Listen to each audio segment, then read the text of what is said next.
boxes. What's great about having been unhoused for so long is I have one carload. You can That's update it. I mean, you can Our check. That's a good You'll be truck. fine. I guess we'll be neighbors now. Yeah, so yeah, I move July 1. Great. Yeah, thank you. I'm very excited. I've paid deposit and first month's rent. Oh, here it is. So it Yeah. gives you Sure feels. a summary of the It's report. what happens. Action item automatically Mhm. Really generated. real. The topics Yeah, that were is it, discussed. what square Action footage do items, you have? key questions, It's and then It I really do not is. have to Really read the interesting. deed, Yeah, I and don't then even know the square footage, um, but it's perfect size for it me wants Yeah. to here. because It it's all I has need. every. You know, it's there is really like, for sale. I found it Yeah. liberating to live in Cool. small space. yeah. In Chicago, we had Anybody who's on the Zoom call. one bedroom, and it was one bedroom, one bath. It was, Yeah. for two of us, it was more than one. Yeah. This is the studio, so the bed is up on the loft and then there's the So it tells bathroom. me. And I'm used to, like I Um, told you, the the camper topics that we topper covered, or my ward cabin. the action item. By You wanna come footprint. squeeze in? Very Yeah. Please, So we're trying to squeeze together to. I'm getting an owl though. Have you seen the owls? It's cheap. So they're literally owls, they're speakers, they're shaped like owls. And they Like a 360. 360 sound and then there's a camera on top that goes where it thinks the sound is going, so it can go move around the Big table. house in Boulder. Yeah. plus But the we're big house making it work for in today. Breckenridge, Just at one don't point, like. 10 years ago, Then into it like switches. one bedroom, one bath, one place. Yeah. I And I never had to Yeah, shovel also snow it tells again. you I never had to how do all people the Yeah. come incredible across. lawns. other think engaging I'm just people. really Do they excited. have I'm tariffs excited now? to be in town and have the access. Yeah. Okay, so we're good. We're Yeah. squeezing in. RTD. I just. We're making them have out. more. Just keep here. I can All the actually way up. literally go behind Very the computer. difficult. And of course, Sure, okay. The court schedule is dependent on, somebody else. Just. That's why we built where we built to be near RTD. Yeah. Changed It's it really and great. down- beat Oh, up. you made it in person. Oh, yeah. Yay. Just had to rearrange just a few things. Just a few things. Thank you for coming in person. So I think we have Sarah is one of the new people to join the conversation. She wasn't here last time, but Sarah works helping us with the paper and. Miranda's new too. Well, yeah. Wow. That's true. Miranda is new as well. So Sarah works with us at the paper and we work together at Brightwood Music some. We can just all go around real quick. Are we on? We are on. Yeah. So whoever is, do we know if people are joining us? Oh, I How do can't. we? Most importantly, they can look at any time. No one They is did, joining so at are the we- moment. Are we recording? We are recording and we're YouTube's live And we're streaming. YouTube live streaming. Oh, this is fantastic. Did you sign your authorization form? I, Yeah, we don't do that. It's a free for all now. You know you're on YouTube Live. It's just a new thing. But YouTube Live is working. they so. don't have to get us to do that from the smokehouse camera, who I assume we're. I love the YouTube option. I especially, With view. yeah. Right. So I'm Tanya Unger and just a quick background on how some of these connections are made. I substitute taught for Bernard Amadei's geological engineering class at CU Boulder. she's good. Oh, And we met through working on some activities to help Afghan refugees get integrated here in the Denver area at AMC, All Nations Cafe Denver. I did some computer lab setup. And then he had written a book and asked if I would edit it. It was a great opportunity for me and I did. And when I read that book, it was on the peace, sustainability, climate change nexus. And he can talk a little bit more about that. But when I read it, and with everything that was going on in town, I thought this conversation needs to happen. It's the right time. We need this kind of opening and dialogue. I also was concerned about siloing and the lack of attendance of just general public to the various board meetings. And so we decided, let's talk about this. And because I came from the vein of zero waste and geology and climate change and natural disasters, it made sense to me to come in via the Sustainability Advisory Board, which Melody is a part of. So that is me in a nutshell. And I will ask that we can go around the room and introduce ourselves. And if anybody is joining us on the phone, Dawn Baumhofer said she might, and on Zoom, then perhaps we can see them and let them chime in as well. I'll just leave the participant open. Okay. They can join. And now who would like the focus? Tom? Oh, Tom Mahold, just from down the road, your new neighbor. Yeah. I had no idea about your geology background, but that's good to know. And I think when we did this, was it 6 weeks ago? I think we sat downstairs. I came in expecting one thing and came out with something completely different and far more valuable in my mind. And I've been thinking ever since about, okay, what do we really want to be? And what do we got? And I think we started going around the table about what we got and what we take for granted. We're not using what we've been given very well, or as well as we could. So I wanted to continue the discussion as soon as I appreciate you setting this up. Thank you. Oh, she deferred. I know, it's gonna be, because of the cord right here, I'm gonna have to go last. Okay. Otherwise I can't swing around quite right. Hi, I'm Glenn Pepper. I came with Bernard. Retired from the technology industry a few years ago. Since then, I've been working mostly in mediation, conflict management, evictions, housing issues, and I live in Walnut. Spent a lot of time with Bernard talking about peace engineering. And you came the furthest today. Thank you, Glenn, for coming back. Yeah, I'm Bernard Amadei, semi-retired now compared to last time. I was not retired. Who's on the edge? I'm migrating to full retirement a year from now. I've been really interested in sustainability for a long time, since about 1992. I was teaching sustainability at CU at that time. And most of my work has been in remote areas of the world, mostly looking at community development. A few months ago, I was with the Pygmies, somewhere in Uganda. Obviously, there are different scale, different context, and so on. But sustainability depends on context, right? I mean, what's working in Netherlands does not necessarily work for the Pygmies and vice versa, right? So there's no one solution for everybody. Let's put it that way. So trying to find what works for you, I think it's very critical. And I studied Engineers Without Borders 20 years ago, working very well. So my focus has been on community development and integrating sustainability, as Tanya mentioned. Sustainable world is a peaceful world. Sustainable community is a peaceful community. Otherwise, you cannot call it sustainable. So the link between the two is very important. And then you have the climate security on top of that. That is, climate is changing the ball game every day as we move along. It's a dynamic process. So how do you keep track with the changes that are essentially taking place? Because climate change has potential to derail your sustainability plan. Climate change has potential to create more division because the three are interconnected. I think you could have a 3x3 table in one way of looking at it. So we can talk more about it, but that's my interest, and I'm glad to be here, and I can be of help. So I'm of service, I'm free, Thank take you. my time. I enjoy it. So Thank you, Bernard. You might get another book out of it. I think that, and I can talk about pygmies in Africa, and we cannot do some work here in Netherlands. And I think that makes no sense, right? I mean, we need to go Right. to our own backyard Right. and see and promote our pride. I mean, you guys are doing great work. And so, wow. I'm Melody Baumhofer. I'm the chair of the Sustainability Advisory Board here in town. Been on the SAB since about 2014, lived in the area since about 2010.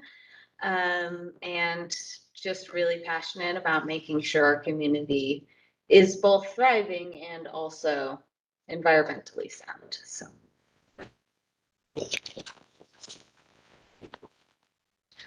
Barbara Hart, I've been a resident since 1986. Worked with the newspaper Just interested, as always, in what we're discussing here today, and look forward to hearing how we can become more sustainable as a community as a whole. My name is Sarah Bishop. I am a resident here in Nederland proper, like right in the downtown area. So I'm just interested in being a part of the conversation to help Nederland become as sustainable as possible for the environment and all the residents and our economy and whatnot. Miranda Fisher, I'm the town administrator for the town of Nederland. So my role is to support all the respective advisory boards and commissions, and then specifically in this setting, the Sustainability Advisory Board from a staff perspective. You do have a call-in user, Tanya. Is that done? Could also be Peter. Ask Peter to jump Oh, on yeah. to make sure that it works. Yeah. So it could be a whole bunch of people. It's Dawn. I just called in. Can you hear us? I can. Can you hear me? Yeah.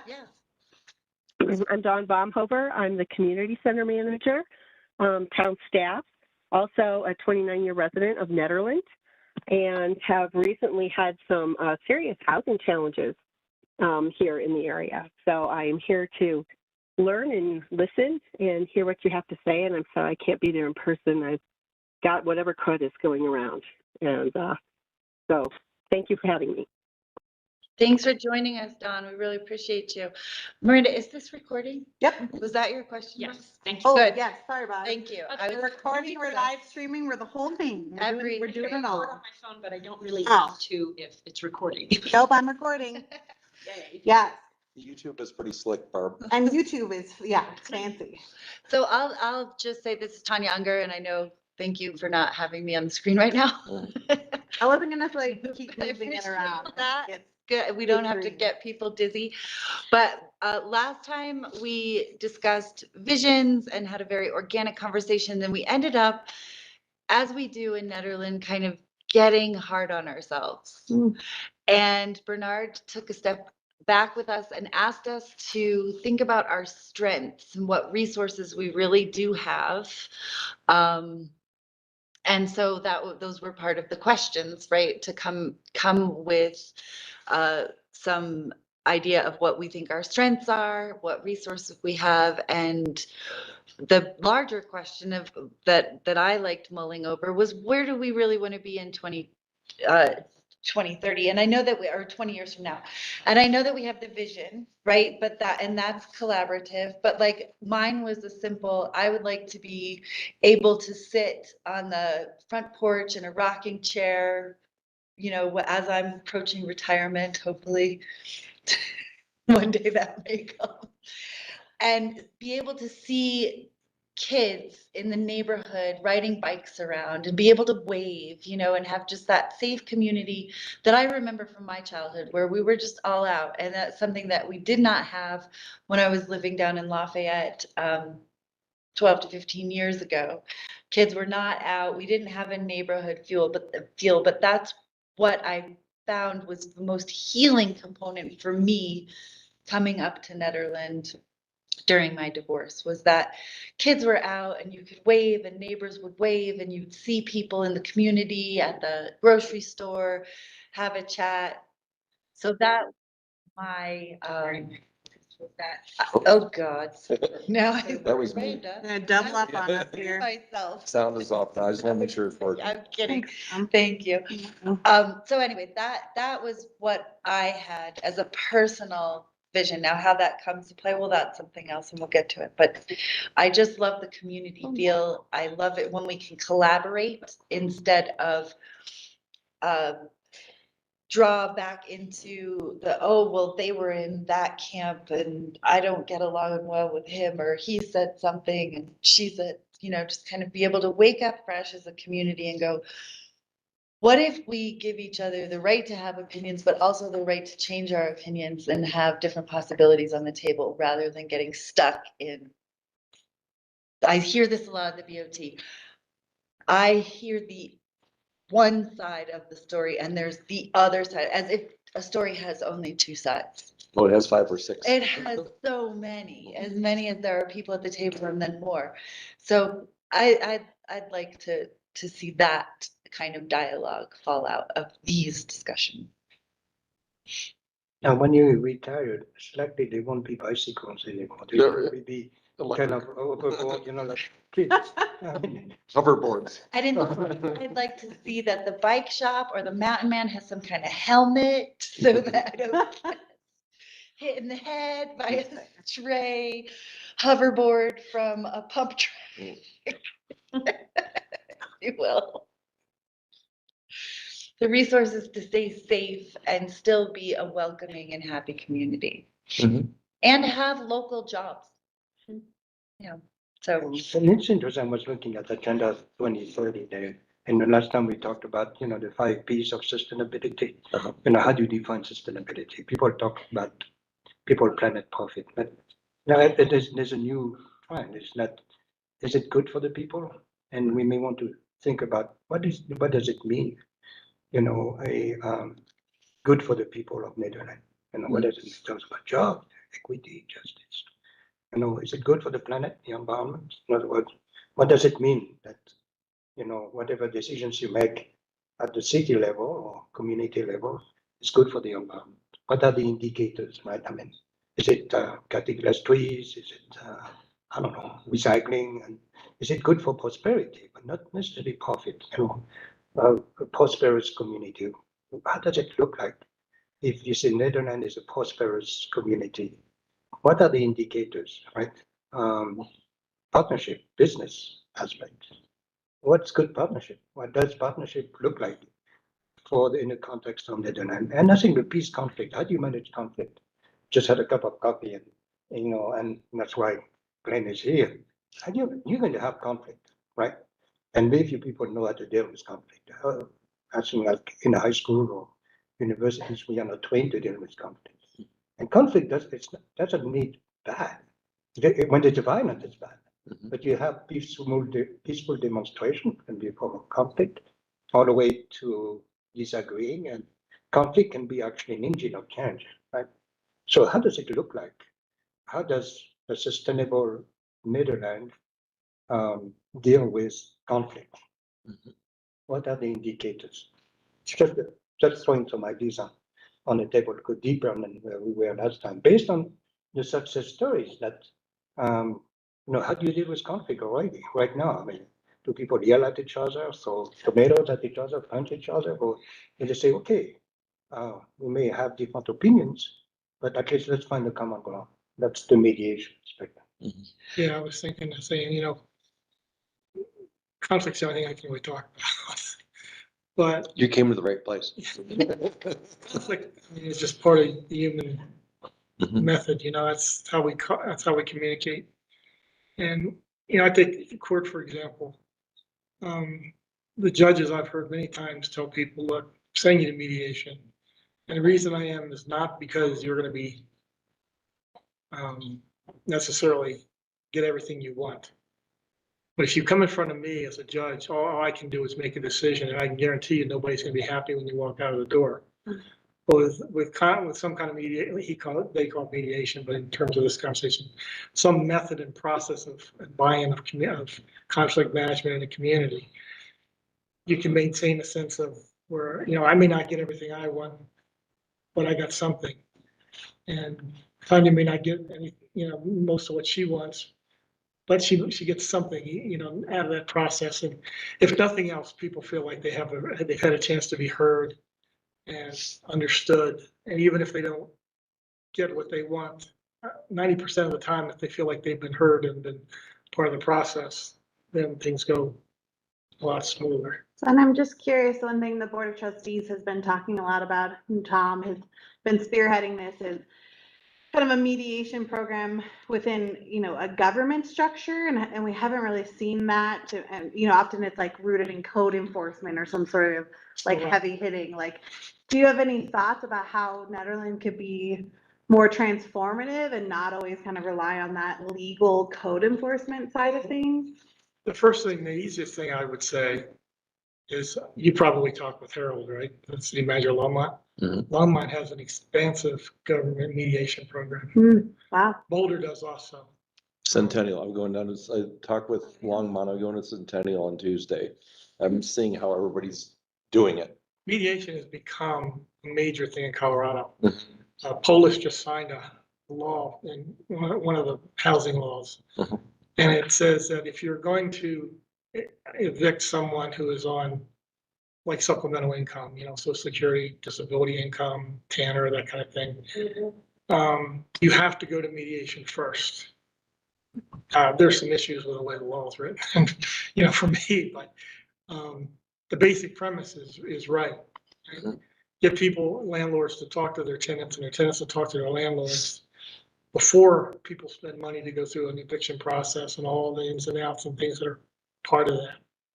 The city of Longmont, the city of Boulder, they all have extensive mediation programs. I can't talk to Boulder, although Karen Armstrong runs the program. But in Longmont, and I'm just a volunteer for the program, so I can't officially speak for them. But if you talk to Susan Spalding, she runs it. She's the most well-known administrator of mediation programs, I think, in this area. And I know Susan would be thrilled to talk to you. Have you already met with Susan, Tom? Not yet, Okay. but I'm gonna reach out because it's short notice, but Tuesday night might be a really good time if she could be here. Yeah. I'll ask. Yeah, I think that as staff, and I realize this is Nederland, very Nederland specific, but as staff, we often get caught up in reaching a point where we just say, you need to go get an attorney. Like, this is a civil matter. And that's not a space that we want to operate in. We try to help people, but we're by no means are staff equipped with the skills to effectively mediate a challenge. And I think I really appreciate that Tom and Jesse, as our board members, are trying to find another way. I think it's like our question then becomes like, what resources do we put behind it? So it's nice to hear that Longmont has a robust program. Because I think that's what we need. A lot of what we do as town staff is we deal with neighbor disputes. And it takes up a lot of our time. Dogs, colors of people paint their houses. Well, Right. it also gets into, I've heard some stories about mental illness. I've heard stories about people who have lived in a very quiet place and then the place sold, and one member of the family has a mental illness and we act out and what to do. So are they equipped to handle people with mental illness in a nice and sensitive way, not a You're getting way out of my element here. But Yeah. What I say is, City of Longmont has a core program in the police department that helps with mental illness issues and cases. From a mediation standpoint, it's like any other communication. If somebody is able to sit and have conversations, you can get something done. If somebody has, we get a lot of meth cases, right? You can't talk to somebody who's driven by a drug the same way you would talk to somebody who's driven by their family, right? I mean, every case is different. Nothing is a panacea, right? I know Boulder, I don't know much about it, but I know they have the core program with the police department to help with these kind of issues. One of the first things we did here, this is even since you were here last time, is we now have a co-responder who has started, who works with the sheriff's department, but not for the sheriff's department per se. And she's brought it, this was something we decided if we were going to go to county policing where we give up some autonomy and some governance, we really needed to have somebody that was skilled in mental health issues to be there at the beginning. Number one, who's trained in how to work with these challenging situations, but more importantly, or just as importantly, knows where the resources are to go get them and how to connect people who need them. Because we have mental health partners came up here in the last year and has established a presence, but they're not set up for any kind of crisis situation. And so I sat down with the co-responder 2 weeks ago and we went through case by case things that we're aware of, and I was delighted to know that she was on top coming in. There weren't too many surprises for her, and she's on for 40 hours a week and has made it a point to just check in on people before problems pop up where they may have in the past. And I've found already the feedback I'm getting is, boy, I wish we'd done this a long time ago. Yeah.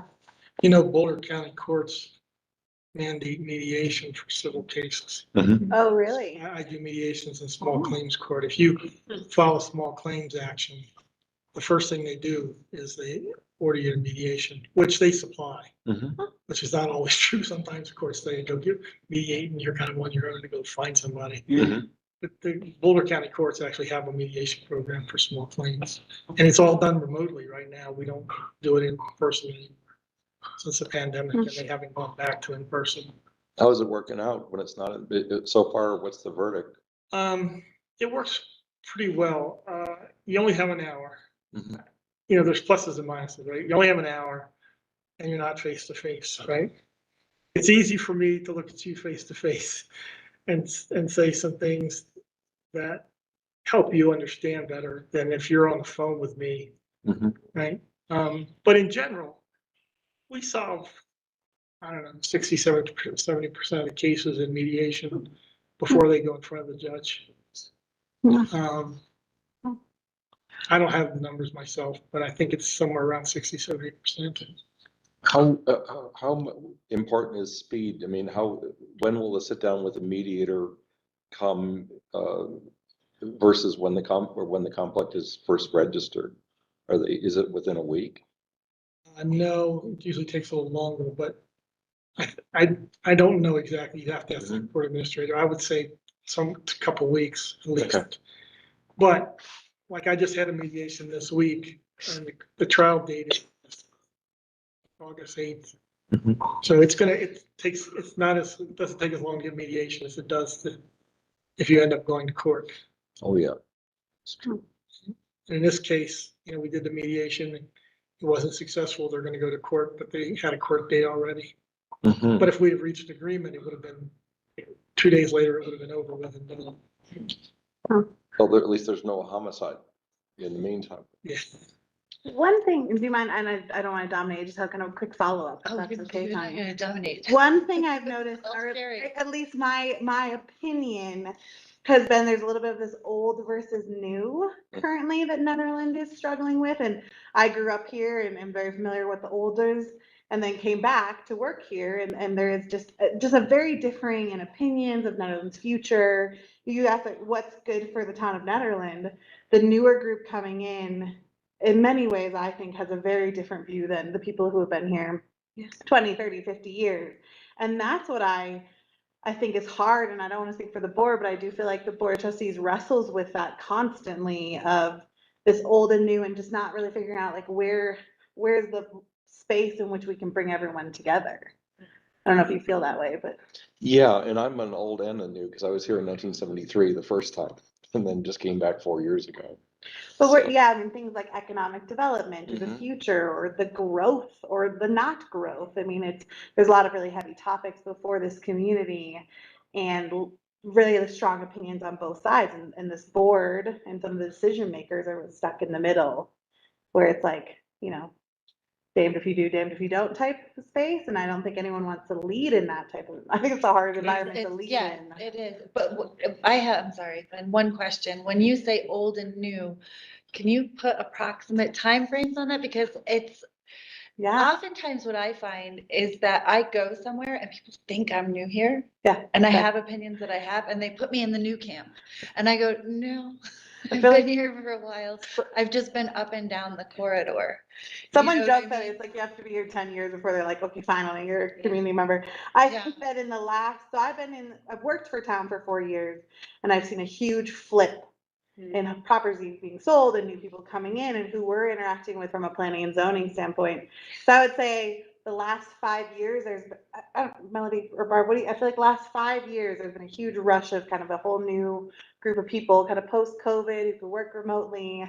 And then you've got the older people who have been here since the 80s, the 90s. But it's possible to be here since the 80s or 90s, and if you look that far back, you'll see that this is a cycle that happens every 10 years or so. as people come and go, but our community is more transient than ever right now because people come, they realize they can't afford to live here, or they live here for a year and they can't find new housing, or they've been here for 20 years and can't find new housing.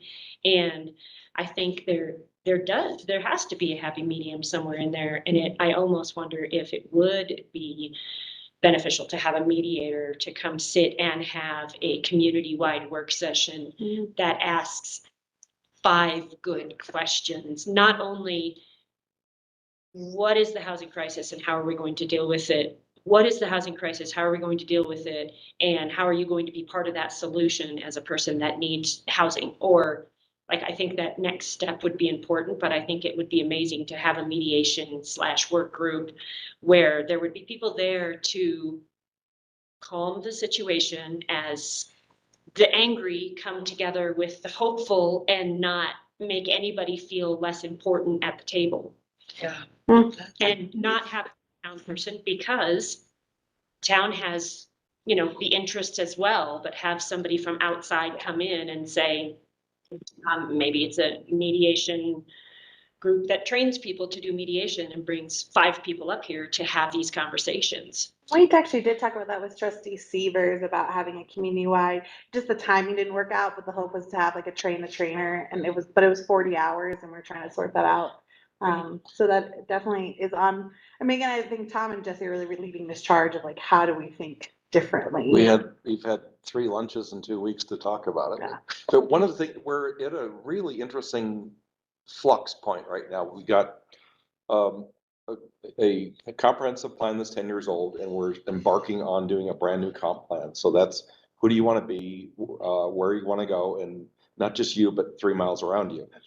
Number 2, we allowed the intergovernmental agreement with Boulder County to lapse because we've got, it has opened up new leverage and new reasons to talk. Third, we've had a number of legacy landowners who have parcels that define all around our town. The last big parcels die in the last 6 months, and those parcels are coming on the market. We have become the last place in Boulder County considered somewhat affordable. But for us, it was one of the last places we could build a home, where we could find land, find infrastructure that works. Next, we've got a new housing study underway. We've got really a brand new board. I went over to Blackhawk this week to see how a fast board meeting runs, but the average tenure is 25 years because they have no term limits. So you got a very different form of hearing each other. Granted, they only have 125 residents in Blackhawk, but it's you hear where, all these things are contending right now. It's a very rich stew, but it's a chance to completely change the paradigm and come up with something that's really attractive going forward and more moving towards than moving away from being totally reactive. We've been reactive for a long time. And I think that some of the, I had a neighbor situation where they didn't want me to build and it got really untenable, but now at least we can meet at the fence and talk, and we do that. I didn't think it was ever going to be possible. But I think that we're at a point where because of all these moving parts, and because of the involvement at a town level, people are talking to each other in a way that they haven't had to do before. They could go into their camp and retreat, but now we have to, we're at a point where we have to get very thoughtful and declarative about where we want to go. And I think we're not always going to agree, but at least we are talking to each other. Don, were you going to? Tom, I do have a comment, and I'm sorry that I can't raise my hand or see anyone, and I don't mean to interrupt. I apologize. You're not. I just want to make a couple. Personally, I want to say, even though I've been here a while, I still consider there are people I consider like old timers, like long-time residents that are been here way longer than I have. And I don't resent in any way, shape, or form new people coming in. We've all been new people at some point. Many of us have been. And so I think it's a great mix, and I think there's a lot that can be learned, that all people can learn from others. And I also have noticed, just visiting my adult children around the country, this situation that we're facing is not unique. This housing crunch is everywhere around the country, especially in the smaller communities. I've seen it in multiple states where people are like, what's happening and where are these people coming from? And how come I can't afford to live here anymore? So it's a challenge that isn't unique to Nederland. I would say that Boulder County prices are a bit extreme, I think, but it just is what it is. We live in a market-driven economy, and I would like to see a balance between how do we always welcome in new people and still keep it affordable. The challenge I found was that realtors were putting their rentals on the market, and people from out of state were getting there first, versus, you know, having a mechanism to facilitate who is locally employed and community member contributing to the lifestyle, the fabric of Nederland, and how can we help keep them there?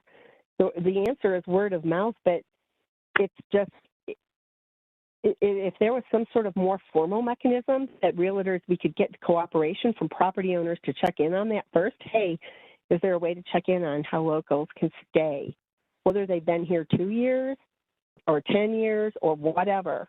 You know, do you have a job? Are you, you know, you don't want to lose people who are contributing to the nonprofits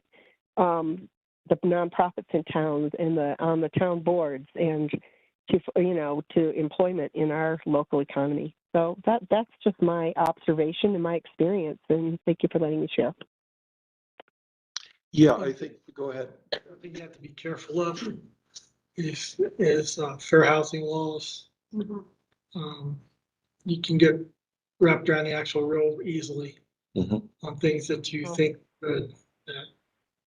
Yeah, Steamboat talked because they put in 74 affordable units for their teachers and fire and police primarily, and then other people that you know, are in lower paid jobs saying, "What about us?" And it started out on a very good note, but I guess the bottom line is there's not enough of it to serve everybody.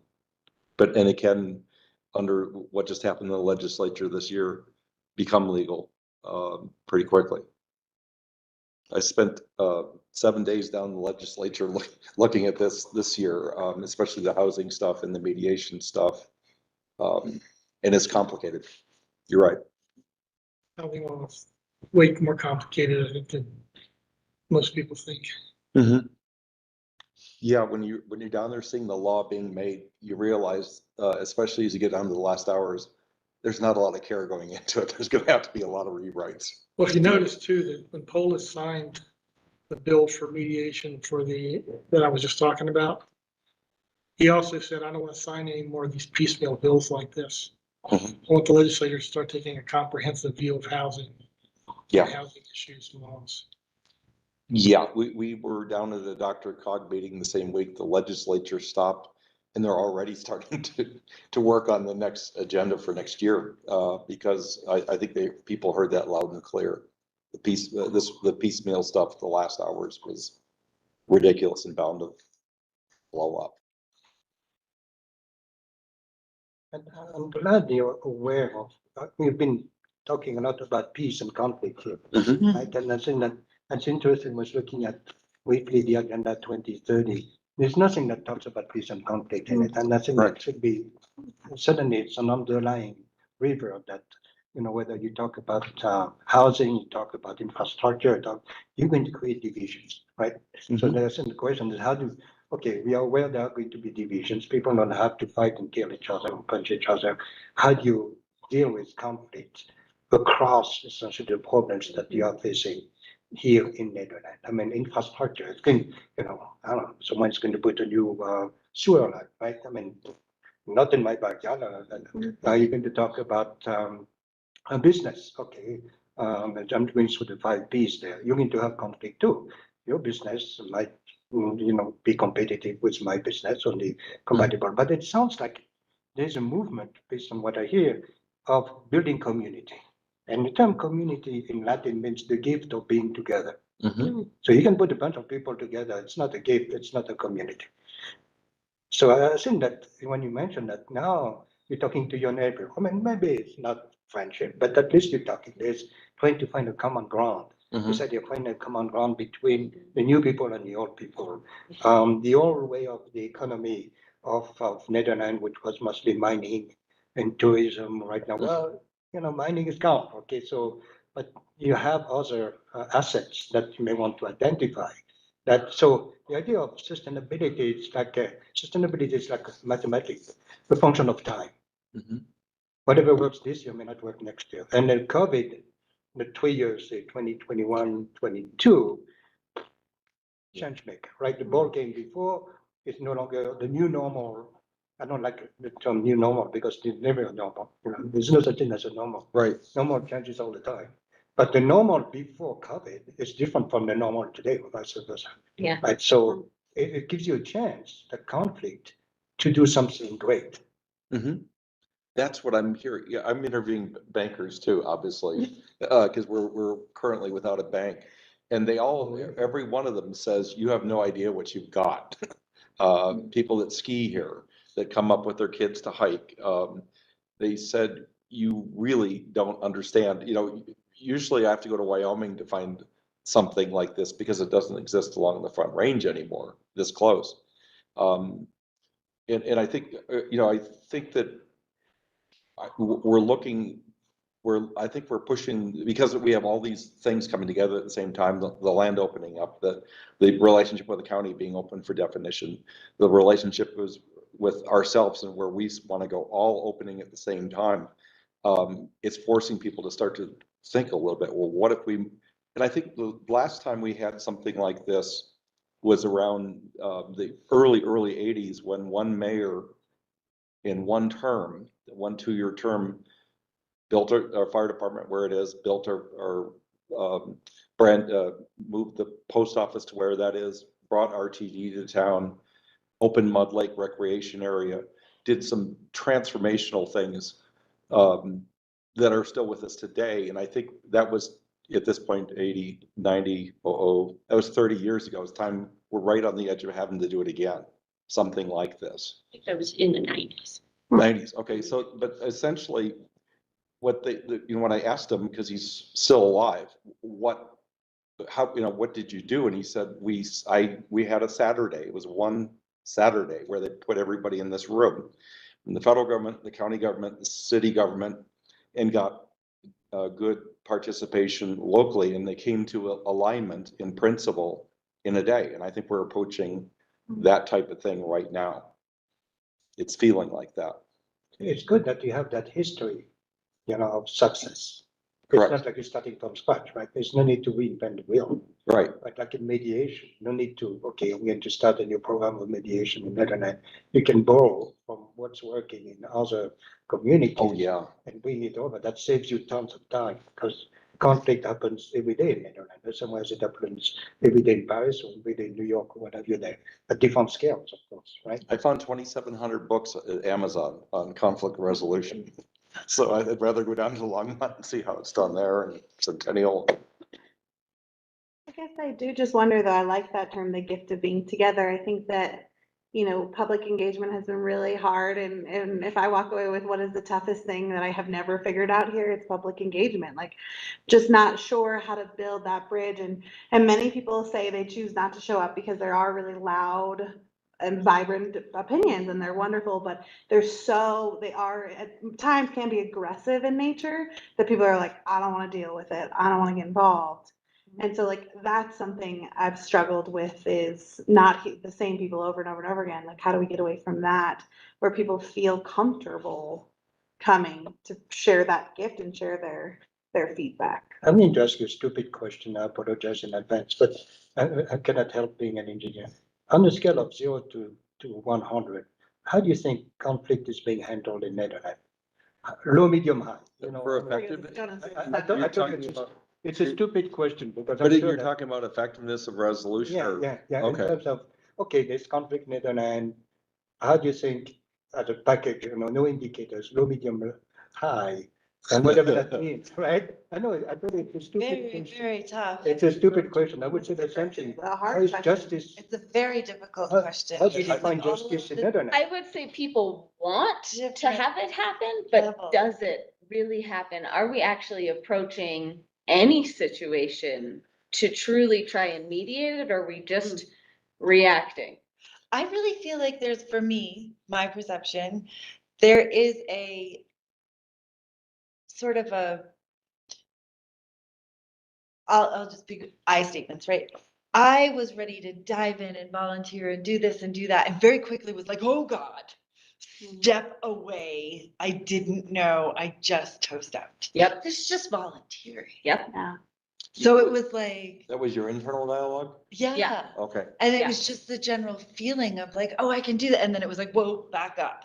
Yeah. So there, and this is my perception of Boulder in general. There is a general accepted level of passive aggression and a fear of conflict. Mhm. And almost an enmeshment between conflict and direct aggression.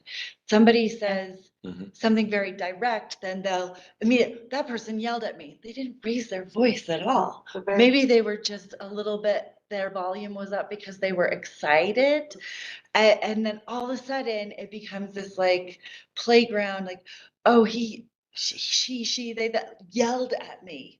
It's like that isn't what had occurred. So I feel like Boulder embraces a level of passive aggression that I find very confusing and very scary. And then people will go back and, I mean, go to a coffee shop or a bar and just sit. Mm. It is awful.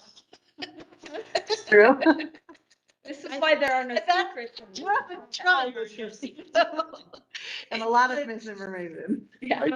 Back to your question though, I go to Miranda because all conflict goes to her desk. Well, Yeah, I feel like I'm a bad person because that is, I mean, it does, it's hard. It's, and when you said it, you know, I just thought about, so we're currently going through a referendum petition and a protest hearing and, you know, the really legal system of trying to change a ruling. And I think that's hard. And I guess it's someone's right, and that's totally fine. It's someone's right to do these process, but it's now pulling people apart. And that's what these things do. Mhm. Protest hearings and referendums rip people apart. Yeah. And that's what we're currently going through right now. And I don't ever want to speak for the board, but I would assume that the board would prefer to just mediate this situation than having to have it become so bureaucratic and litigious and all the things that will likely fall out from this one situation we're dealing with.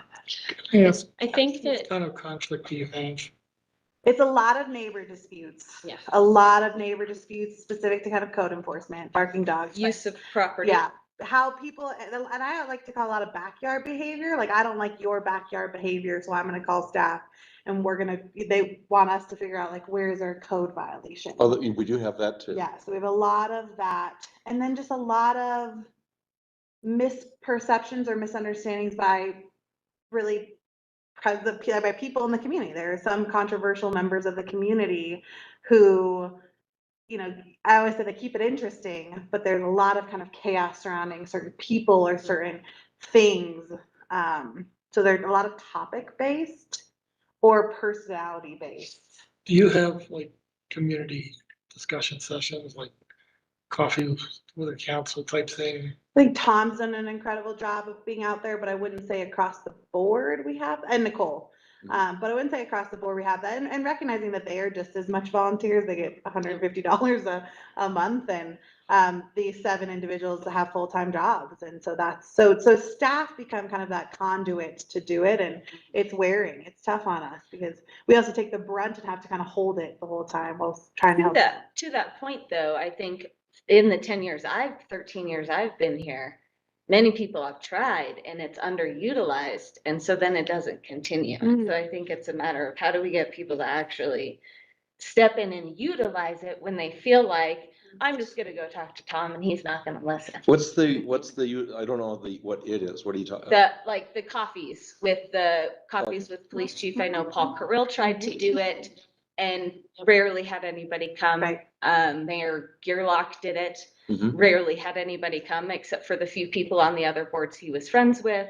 And so that is what I see. When I come to public engagement discussions, it's all the same faces from the advisory boards and Barb and other people that are, you know, super involved in the community already. Mhm. How do we get other people in? Yeah, you're probably not coming to staff unless you have a conflict. I mean, I hate Yeah. to say it, no one's really coming to like Yeah. check in and see how we're doing. Complain about the water.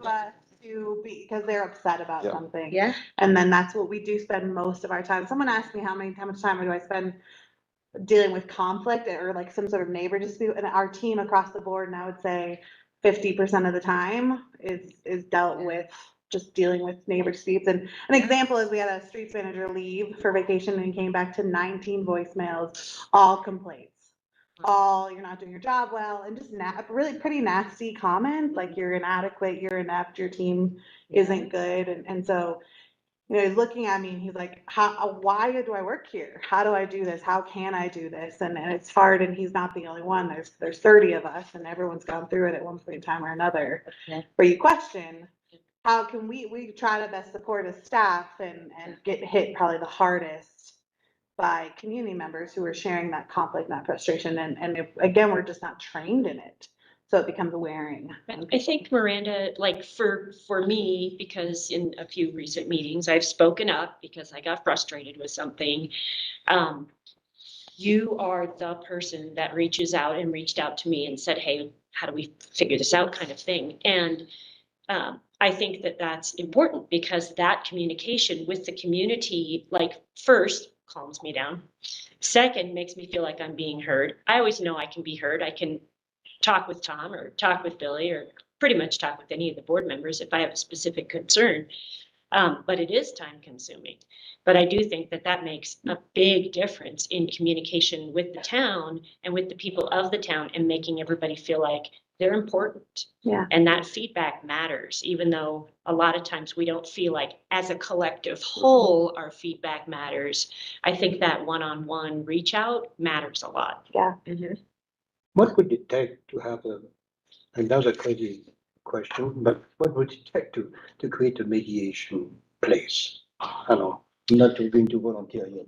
A place Hired one. where people sign up and say, okay, I have an issue in my backyard, so I'd like to talk to somebody, to talk to a psychotherapist or whatever. There's a mediator on call, or mediators on call. We used to have that. You used to have that. Yeah, Peak to Peak Healthy Community Project. Gary Sampson actually was a conflict resolution person, and he's still around our community somewhere. And it was, there were some big things going on in Gilpin that they worked with, and I'd have to dig in the archive to really understand what they were doing and why they formed that. But it's still there.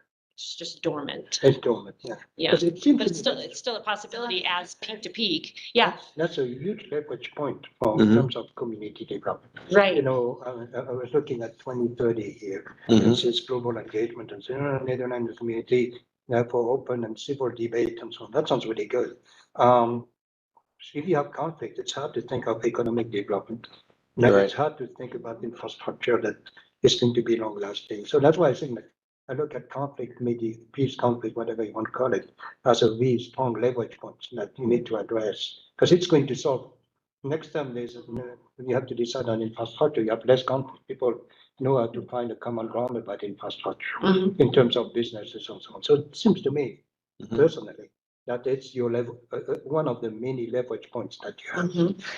Like an event, like once a month have a like if, let's say, rent out this room and then you have the opportunity to sign up with a mediator for however long with your, and then that would relieve your, you know, people emailing you all the time, be like, we have an event every month or however long you do it with your volunteer or your paid mediator. Mhm. How do you deal with conflict?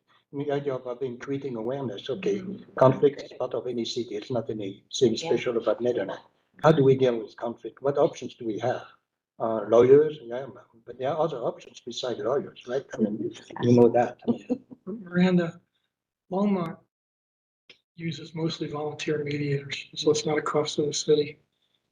They have two people, Susan and Jasmine, who do some mediations, you know, especially if they can't find a volunteer for a particular time they need.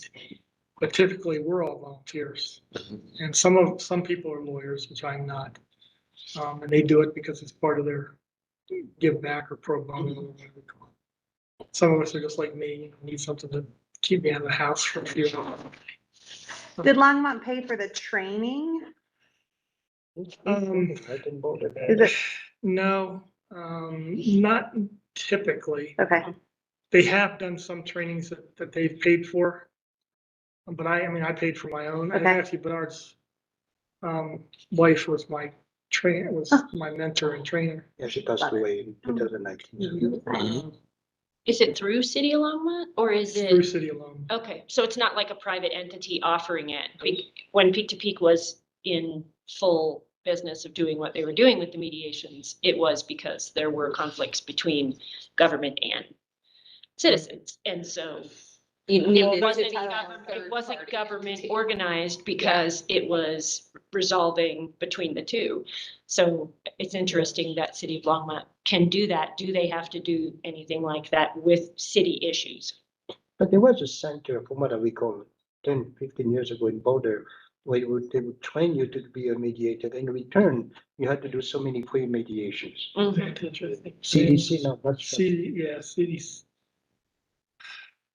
CDC or Are they still, CES. are they still in existence? You know, I don't know. I think so. So, because that's how my wife started. And then she had to do, I don't know, 10 free mediations after the free training. And after that, until somebody would say, hey, do you have a business card? And then she created her own company, right? I mean, from that. I don't know if that's CDR. CDR, right? It's called CDR. I don't know if CDR is still in existence. There's also the Exactly. Mediation And it Association, was free training, mediation? Association of Colorado, the MAC. CDR. There's a state ODR, which is the state agency. Now, there's a charge for using them. But, you know, and I don't want to be dominating this conversation, so I'm going to try not to say too much. But if you look at your issue, you know, having, you know, Susan and Jasmine administrate the program. They use volunteers to do most of the mediating, although Susan and Jasmine do what they can, but they're only two people, right? So they administer. One of the other things that they do is, like with evictions, they'll get, because of COVID, there was county money. It turns out there's still some county money, although they keep telling us it's going to go away. They've been able to get in with landlords enough now that the landlords or the tenants will contact them and they can help work through finding some of those resources to where they never get to the point of eviction. At the point of eviction, down before it ever has to go to court. Yeah. Half the time we go to court and half the things are already dismissed because of what they've done. Yeah. I mean, I really love what Sarah's noted though, it's just like the exposure and maybe no income, but it's there. But if you More made than an anything. environment, Yeah. they did the mediation before you actually got involved, That's, that'd be nice for you, because then you Yeah. actually have a third party coming in and letting you know facts, or, you know, the common facts of Yeah. the situation. I know Jesse's constantly said that he would like to see Seaver as a trustee. He said he'd like it where kind of as staff, we say, our first question is to you, have you gone to mediation? Well, there's no system to send them to, so we're not quite there yet, but that you can't even come to staff to do kind of the code enforcement angle unless you've done the mediation to start. You provide proof that you've attempted, and you may have your other party not want to get involved, but you'd at least attempted it before you can get into. And Trustee Severs has said, he says, staff get weaponized, and I've never heard someone say that before, but the second he said it, I was like, very much so. People bring us in to kind of pit us against one party or the other. And again, I just go back to like, we just don't have the skills to navigate those. You are exactly what the judges say all the time. If you bring Miranda an issue, I'm gonna tell you what the law says. Yeah. And what your legal situation is. If you go to Sarah, who's a mediator. Yeah. She can help you work out a solution that hopefully will meet both your needs or at least a compromise. But if you come to me, Miranda, I'm just gonna say, well, the law says you Yep. can't park closer than 5 feet to the driveway, so I'm writing you a ticket. Right, and I think that's tough because we enforce code, and it doesn't mean, you know, I think the board realizes there's a lot of code changes, but until the code changes, we enforce it as written. And that's challenging, because it may not be recognizing kind of the environment in which we're navigating, and code just so black and white. And it's trying to fit black and white into that very gray environment. It immediately kills your efforts at public outreach. I mean, there's Yes. right there. And that's usually what I say. So you're calling me, I'm gonna tell you what the code is. I'm gonna tell you what you can and cannot do per the code. And then good luck. Yeah, that's not a great space to be in. So No.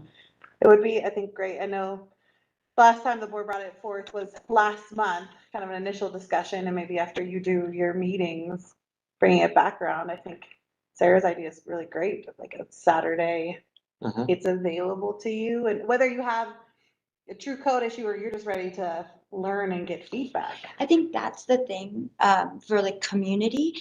Like, I think it was Albert Einstein when he first got here, he was saying that the strength of America was our sense of community. And this is before like TV was in every room and, you know, think fences were up around houses and whatnot. And he said that that was the strength that would never take us down, or like that we could never be taken down. But once we lost our sense of community, then we're just solo, you know, people rather than a strong force, you know? So I'm curious, to the heart of the matter, to sustainability, is like, what is it that people are fearing about one another, about what's the change that's happening, Yeah. and how to address that and to connect? Because when we're in our heads, things get crazy. Right? Like we start thinking of the worst possible outcomes that are going to happen. Oh, I know she's going to say this, he's going to do this, blah, blah, blah. But once we get out there and we see, oh no, I mean, like these people aren't our enemy. These are our neighbors. And although we might not have similar backgrounds and ideas of how to move forward, at least we know that we're all just people trying to be happy and just live in peace and enjoy, sit on your porch and watch children on hoverboards and bicycles walk, you know, running by. Like on First Street, there's only, I don't know if there's any children on First Street right now. I think Not not young. young children. There may be like a grandchild that's living there across the street, but there's no children. And I remember talking to Deb and other neighbors, and they would say that kids would always be around, like riding their bikes and stuff like that. But First Street has become a part of a downtown feel. You know what I mean? Where you have people walking by, but it's not that, you know, strong community feeling. And I can see that happening, you know, on First Street. So what about what's happening on Second Street? Does Second Street have that feeling? Does Third Street have that feeling? And where does it stop? Is there a community here in Nederland where you can sit on your porch and see people besides Old Town? I feel like Old Town has a really nice cozy feel. They do. Inside. Yeah. Regarding different the direction of discussion, regarding the social aspect of sustainability, you may have heard of the concept of Jedi. Have you heard of Jedi? Not Star Wars Jedi. Jedi. Jedi has to do with justice, equity, diversity, and inclusion. How's the state of Jedi in Netherlands? Let's put it that way. Do you think that it's a community where people feel like justice, equity, diversity, and inclusion are there? Or are they complaining that it's not justice, that it's an unjust, inequitable type of community, poor diversity, and poor inclusion? It's a component of sustainability, the social aspect of sustainability. What does it? You need to have good institutions, you need to have governance, rules of law, and all that stuff. But, you know, if I were to ask someone from Netherlands, do you think it's justice? It's a community where justice is dominant there, or it's an unjust type of community? I don't know, just throwing some ideas there, because that we're jumping from conflict to social. The two are obviously interconnected, right? I mean, if you don't have justice, it's likely you're going to have conflict, right, and vice versa. So in terms of justice, equity, diversity, and inclusion. So usually we group under the term Jedi. And that's easy to remember. That's Jedi of Star Wars. But Justice is a pretty loaded term these days. Yeah. Peace is, I think, what people would really like to have ultimately is peace within the town, and peace, sometimes peace inside your head, your own head. personal. Yeah. You know, we've got a court. Everything happens in this room, from the town boards to court. It happens right in this room. But to some people, justice means prevailing over your neighbor, as opposed to getting away with something. Equity, you can't, what I'm learning in trying to solve some neighborhood issues is you go to look at code and it's just not there. And you say, well, let's just write some more code. But you can't code yourself for every kind of thing that people are going to come up with. I think sometimes when you do sit down with somebody, you come up with a solution out of left field that nobody saw coming before you sat down. But and I wouldn't call us particularly diverse as a community. We're becoming more diverse. I think we're becoming diverse economically, and it's pulling. The bottom is kind of staying where they are, but the average wealth is going up pretty substantially because people are in a county that pays Boulder County's wages, and I get a blast every day with job offers because there's so many jobs out there. But I would say 3/4 of the jobs couldn't care less where I live, which means I can live here and I do earn New York wages because nobody cares. So I think that I think other communities are going through the same thing. One thing in terms of how we deal with each other, I heard a statistic that still has me scratching my head, but we have 150% of the guns that we have cars. So we have 50% more guns than we have cars in America.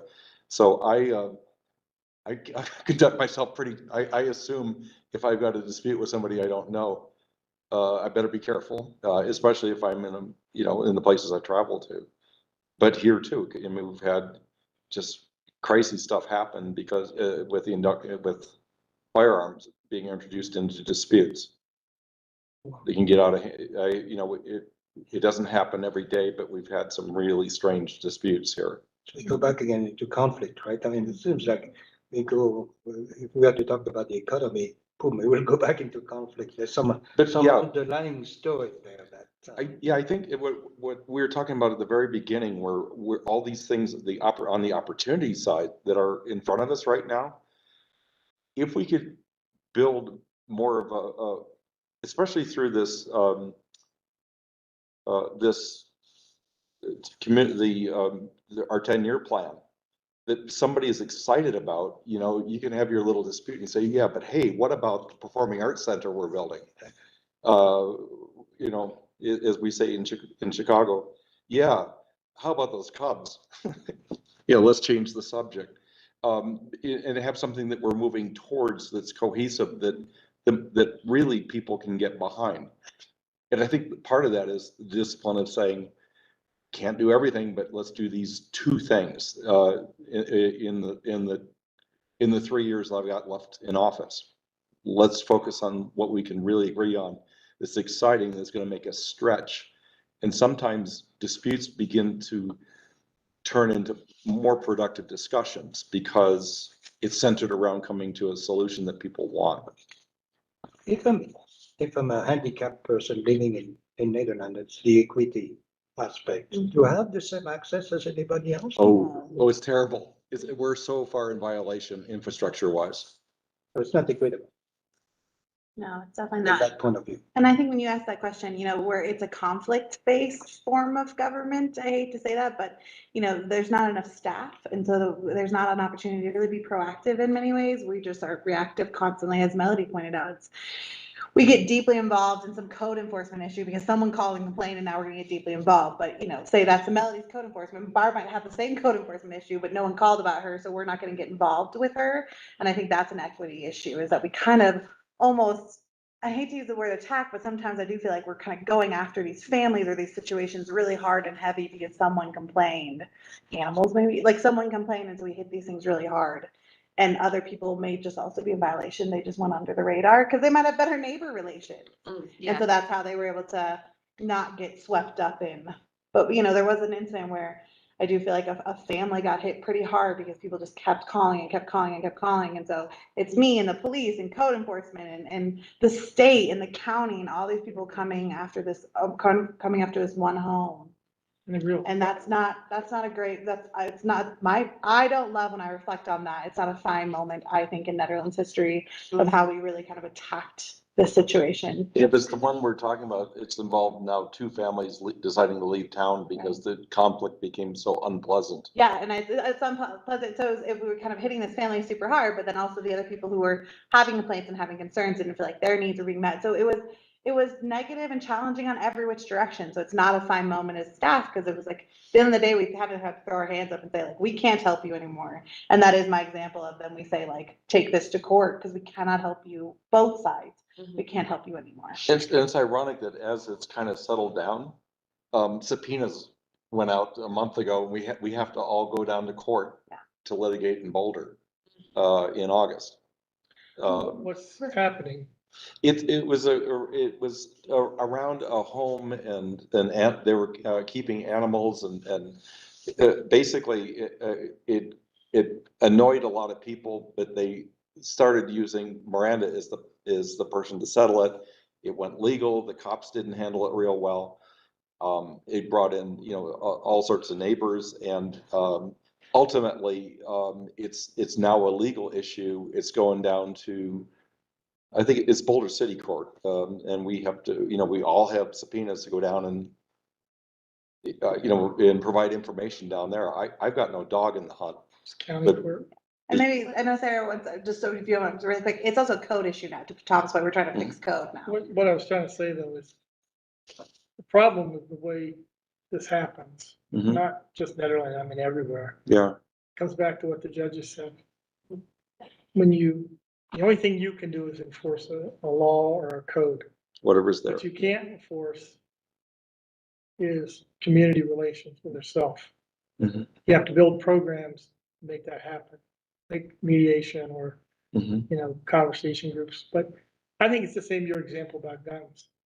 Like, guns are not new in this country. We've had guns forever. We may have more now than we ever did.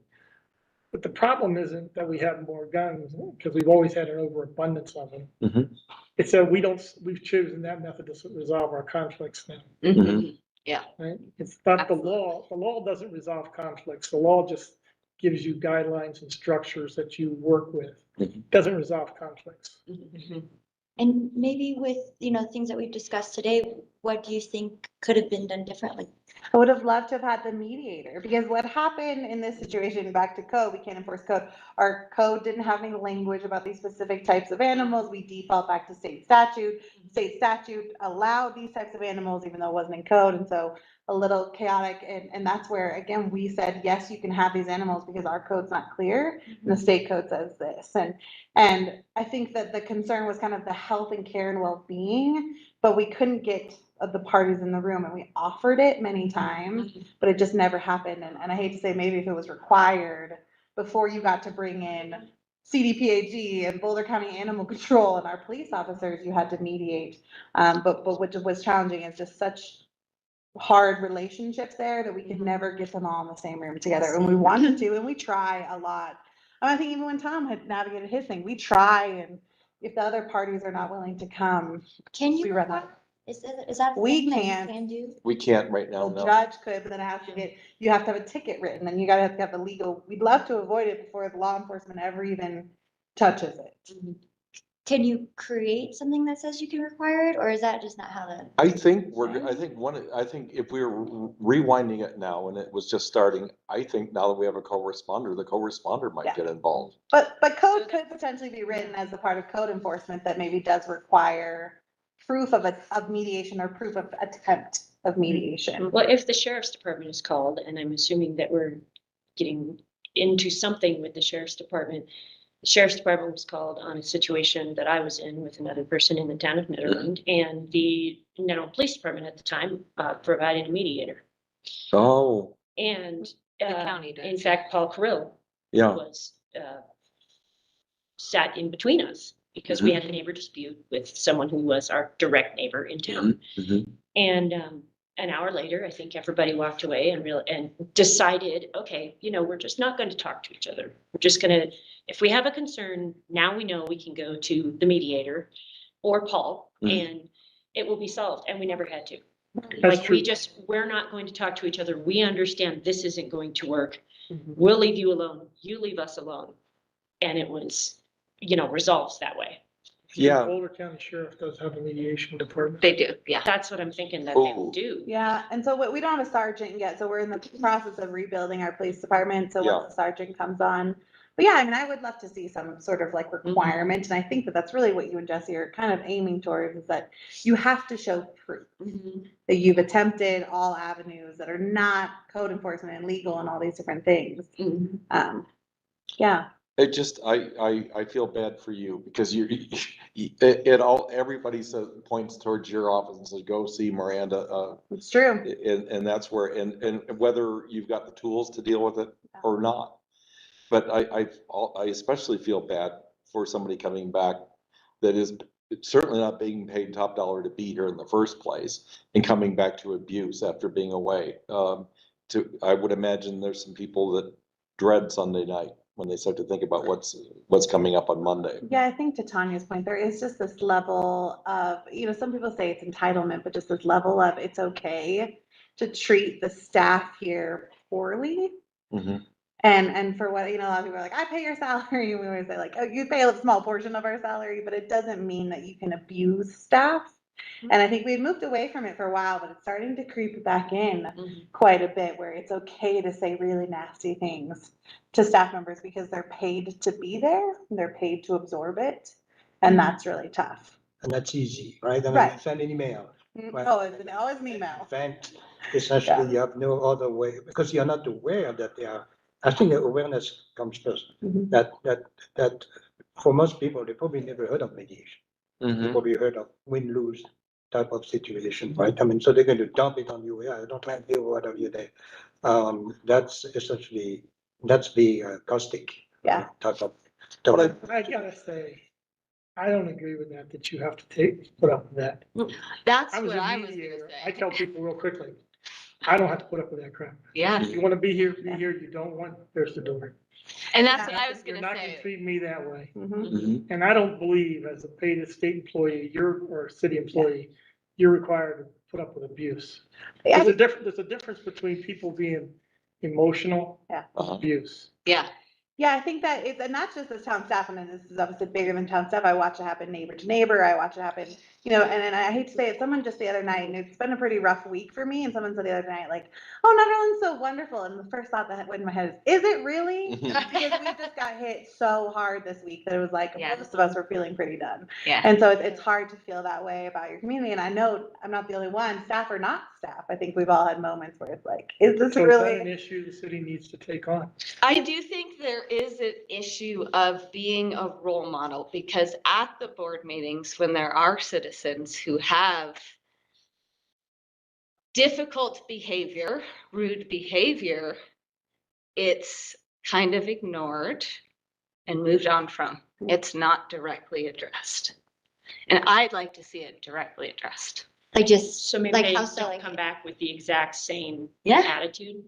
Yeah, I think, when people start yelling or talking over each other, and I think I witnessed it not so much on the BOT lately, but when it was 6 and there was tiebreakers and you guys were all kind of 4 new, at one I point. definitely Yeah. witnessed it, Yeah. right? Of people kind of talking over each other, snapping, getting very passionate and loud, and it just ending up rude, and nobody addressed it. Nobody said, hey, it's not nice to talk to me that way. This is disrespectful for a town meeting. Let's change it.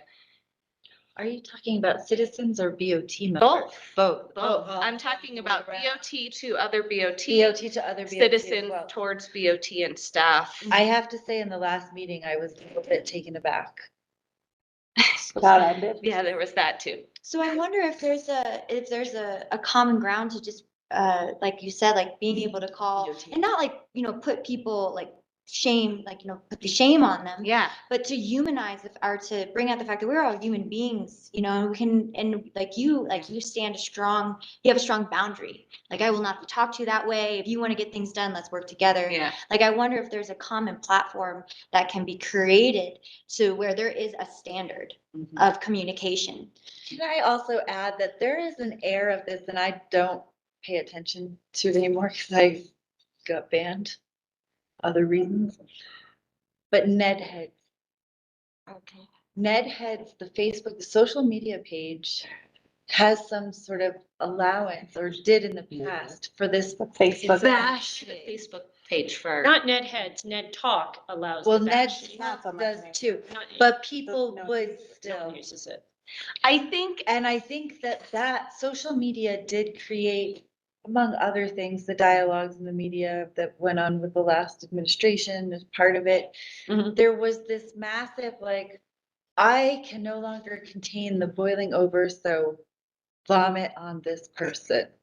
Entitlement, snowflakes, Yeah. blah, blah, blah, blah, blah. I had a great conversation with a friend last night who's been here as a service worker in restaurants for a very long time. And she says, you could basically say what you want to me. And I'll say, yes, that is how I am, but not this Tuesday. Tuesdays I'm something else, you know? Because she's heard it all from people coming in, just bashing. I hope that's changed. I hope that's changed, but I had to also take breaks without getting Yeah. banned from social media about Ned specifically, because as I would drive in while I was living in Rollinsville, I would look at Ned and be like, isn't it beautiful? And then I would go home and look at social media, canyon conditions, this, that, the other thing, and it would just be like, blah, blah, Downer. blah. Yeah. yeah. I feel like they're I a couldn't little better at handle it. moderating it now that with who the moderators are on Ned Heads, I feel like they're a little better. And I think that, anybody, what I don't like is the whole anonymous post thing, but anybody that is posting on those and just needs to get out information to the community like we do, Yeah, we just turn off commenting, so we don't have to come back and read the garbage. right. It's there. We did what we have to do. We told people this is happening. Right. Here it is. Comments off. No need to go back and check. And I think town could do that as well when they post. Yeah, we're trying to be very interactive these days. It's- It's been rough. It is It's been interactive, very but rough. also it's just like, here's the information. This is coming up. I hope you can use this. And if people want to be nasty, then they can send it through their own nastygrams to you, which is directly to you and also not anonymous. Yeah. So. And I think you have to look at social media through a filter of. Oh. It's a tool. It doesn't create the issues. It's a tool that different voices use to propagate their issue or what they want to say, right? I And feel so like it's actually made some of that. how do we use it better? Yeah. Like Barb is saying, using these different tools that are there, how do we use it better? Because you're always gonna have the keyboard warriors that Right. are gonna say whatever they're gonna say, and they're gonna attack everybody and fight with everybody. Right. And that's always gonna be there. Yeah. I like the role model comment. Yeah. Like you were saying, just like if, like as in part of town and whatnot, like if there's just like an adult, like with a child, like you're not gonna let a child speak down to you or anything Yeah. like that, because you have to create the alpha thing or they're gonna go wild and whatever. So it's that same thing. I mean, we're not children, but sometimes we act like children because The we feel mob like we're not being mentality. heard, or Yeah. we feel like, whatever our issues are Mhm. coming out. Yeah. And so to address like, okay, like rather than just ignoring or not engaging with it, to engage with it further, to dive deep into it. And I know that's more to the interpersonal situation of what's going on with this meeting, but that's what builds our community. Mhm, But there's a absolutely. root cause to that root behavior. Yes. Yeah, And so what is the root? here cause? comes the engineer. What I mean. The root cause. The root Well, cause, right? That's we what- live in a capitalistic, narcissistic society. I That's mean, correct. that's a That's huge part correct. of it. But what's your analysis? No, it's just like, what's the root cause? Of course, some of it is personal education or lack of education and so on. And why would somebody be rude and vomit, as you said, their opinion? Yeah. And there's another issue that I just came back from a meeting in Washington DC, organized by Nobel laureates on misinformation and disinformation. Oh. And that is worldwide, right? I mean, and how much misinformation, disinformation do you see? in your or bad faith information is sometimes called. There's a difference between misinformation where I will write something and not know exactly what's going on and you believe in it. Disinformation is I'm going to go after you. Mhm. And I'm going to essentially create all sorts of story that you're a mean person or whatever. That's disinformation, different between the two. How much do you see that? I mean, I know there are a bunch of questions there. The root cause in particular, is there a way for people to dump their root behavior in person? So that they, when they see other people in a room and someone is a good facilitator, they may not become rude as it's easy to be rude on email, right? I've been cut too. I mean, I've done it too. I mean, and believe me, I paid the price for it. And Save as draft is a Right. great tool. it's so easy. I don't believe in you, you suck or whatever, right? I mean, Yeah. so it's so easy, right? We all fall into it. But how do you prevent that? Another question I have is that rude behavior is mostly because of male, or is it male, female, both? It's both. It's both. Okay, all right. Absolutely. But how much misinformation is created about the government of Netherlands? A I mean, lot. Yeah, Lot. I always say, I one of the think things. every issue, Every single issue, thing. there's something. The rumor mill, I used to just like, I used to just sit back and be like, well, I would just start a rumor about myself and see what it comes back at. Whoa. You know, That's that's just, interesting. fun. Right? And it is interesting. 'Cause Yeah. it comes to- It's like an odd game of telephone. Yeah, again, I always come at it from the government standpoint, which doesn't really help, but I've always said a little bit, and this is horrible, and not as like I'm central here, but I've always said, if you know me, you know how to get a hold of the right information, but if you don't know me, you're probably not, because I get a lot of texting like, is this true? Like, is this accurate? I mean, even Barb and I were chatting about something yesterday. knew She's that. like, what do you know? What do you not know? Yeah. But I can't spend my whole day being like, this is everything I know, everybody. So I think Yeah. there is value of like, if you have relationships with us as town staff, especially maybe department heads or myself, you're probably gonna get the right information Yeah. from the government side. But Yeah. again, that I'm not out there on Facebook correcting every mispost Right. that it exists. seems to me that the reason you have that type of behavior is lack of trust. Yes. Why would I create misinformation, don't really trust what you're doing, right? Yeah. So I'm going to create all sorts of, going to start believing in it. So the idea, how is trust? I mean, how do you rebuild trust Yeah. in that community? The gift of being together, right? Being together, when it's a gift, people trust each other. They may agree and disagree, Yeah. but they trust each other. I think that to me, the root cause is trust, right? How do I trust the people around the table? Right? And I know we trust each other because there's a common agreement that we're exploring some new ideas and so on. But what about using someone I don't know, living in a small cabin in the roots there? Or why would I trust the government? Why would I trust the local government? Why would I trust this? Well, and a lot of people are up here. I mean, coming from Ward in that perspective, there are people up there who trust no one, and Yep. that is exactly why they're there. That's why they live in war. Yeah, and we will spin tourists or people. My advisor from Colorado School of Mines came up to visit with me, and I was known in the town. And she asked somebody to point out my cabin, and they sent her in a whole new different direction because they knew that I was also hiding from my ex-husband's private investigator. Mhm. So they're trying to help. They're trying to help, but they're like over there, and then she calls like, "Where are you?" Yeah. There is a purpose, it's It very is. protected, but that mentality goes back, and we have a lot of Vietnam era people. Yeah. So that is very deeply entrenched in Yeah. the folks that head for the hills. Yeah. Do you think it with, like texting you and saying, hey, what is this about? Is because I have this information, I have this information, I have this information, but I really want to know, like, from a town perspective, or just somebody that may have been here in town that day. Yeah. Is there anything that I'm missing that I need to pull into this? Because then at the end of it, what I want to do is present the information that I'm gathering to the town and say, hey, we now have 30 responses in, less than 2 hours. And how do we present this so that it's helpful to the town for the next issue that we have like this, and Central City and Gilpin County? And the feedback that's coming in is very good feedback about what could have been done different or what was done right. not so much of what was done right Like yet, but Ride there of the will Rockies. be about Yeah. Ride the Rockies. Yeah.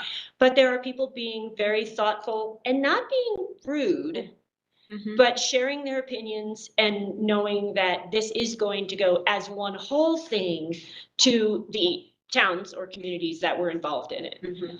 So I think that being able to reach out and have that quick back and forth text guides the direction that something can go.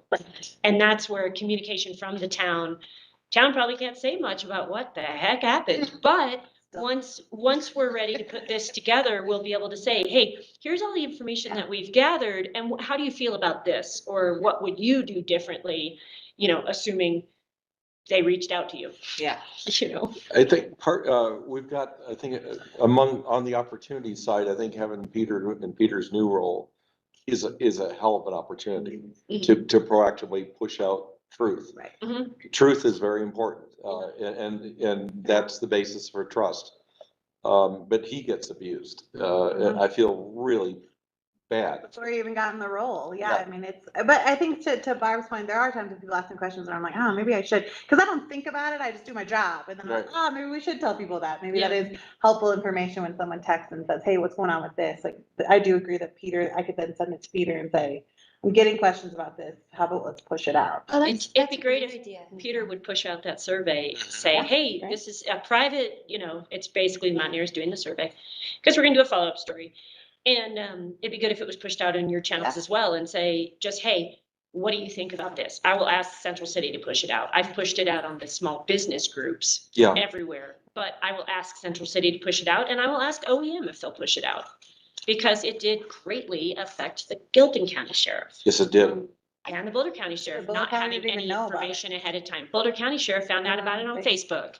How is that Shade. possible? Yeah. No one bothered to Carlos, tell man. them. I found out by trying to drive to Lyons and Oh, stuck yeah. behind all this. And Yeah. then what I didn't, I'm glad, thank you for putting a sign up about Colorado 7 being closed. Because I was going out to Meade. Yep. And I wasn't able to turn down at 7 because of the rock slide. And it's still closed Yeah. until at least Tuesday. Yeah. And I just pushed that out as well. I had to go through Estes and then all the way back around. But I think trust comes from facts and communication you can trust.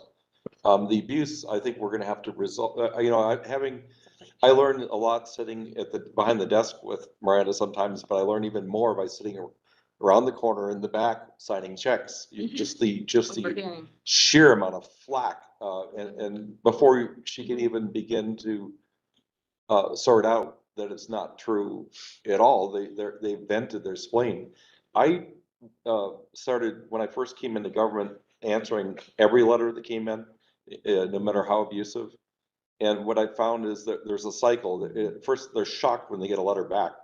And then they start to back down and say, I'm sorry, I was so rude. And it's but no, let's go back to your issues. And then by the third round, it's, you could be a part of the solution. You want to help. Oh, that's the last time I ever hear from you again. No, but that's good. There's Yeah. a discussion. There's a dialogue that Yeah. even though it's aborted sooner very soon. It's not one way. It's not one way. I do wonder from the role model comment, like, who is the role model? Like, I don't, and again, I always like, my whole world is town government, so that's all I Yeah. ever really think about. Is it really even the Board of Trustees? Is it staff? Are there other people? Like, who are our role models? Can Well, you develop that? Can you I would develop think that so. archetype and like I your was- ideal? I was on the board for a charter middle school in Boulder. That was my first board work. We formed this middle school. And we had a pretty, generally, if it got out of hand with the principal, he would bump it to me. And I don't know if you ever want to use board or trustees that way. But I'm more than willing to try and help to get to be a lightning rod, because Yeah. I don't think anybody should have to put up with it. I get more from a Saturday morning text from you. Is this true? Because I don't want to even begin to try and respond to something that I'm not sure is true. I guess I just wonder back to Melody's point, like, the board dynamic, and you and I have talked a lot about this, like, Mhm. still working its thing, but say the board is functioning really well. What kind of trickle effect does that even have? And I don't feel like I can speak to that, because all I do is the board and those dynamics. Like, as community members, if the board was functioning really well and staff are functioning really well, does that even have a greater impact on that larger community, that larger I discussion? think it does. I went, Because government is not always the community. there are not a lot of people that attend when you look at the whole population. Yeah. But I'm sure the Yeah. rumor mill is out And there. that's, that- and that's what I was gonna chime in is like, for me personally, absolutely, the BOT has a big Yes. impact. Yeah. Because, you know, the way things were under the previous BOT, not that this one's bad or anything, like, I didn't realize how organized and how efficient things had gotten because those people had worked together for so long. To then see the disjointedness of a new BOT and new people into government in general.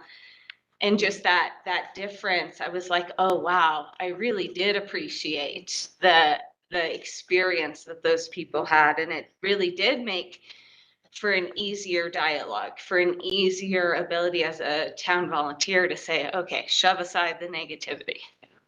Sure. So, but I think for people who don't come to meetings, no, that's not gonna affect. What's gonna affect it is who is the face of town to them. Is it the snowplow driver because that's the guy that they see every day from town? Or is it you because they're walking into the office with complaints every day? Yeah. Who is their like face of town? And that's kind of the person that they're putting their personality, projecting it onto the rest of staff. Right. Yeah. Because I know like people who had a really difficult time with the previous public works director projected that difficulty onto everybody else that worked in streets. Yeah. You know, I like, still get it, yeah, for sure.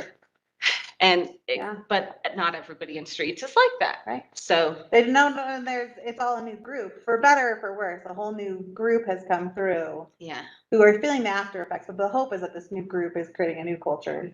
Getting out. And that's why I think having somebody like Peter, I've always been supportive of his new role that he's working in, because I think having that face and that person that people meet with is important. And maybe he's our role model, or maybe a mediator that works alongside him in that kind of department is part of it, you know? And I think that's a very strong action item. You cannot summarize what you've been talking about for an hour and a half, the issue of conflict and mediation and trust. Right? How do you build trust? I was looking at the Envision 2030 SWOT responses. And there's some really good stuff. Yeah.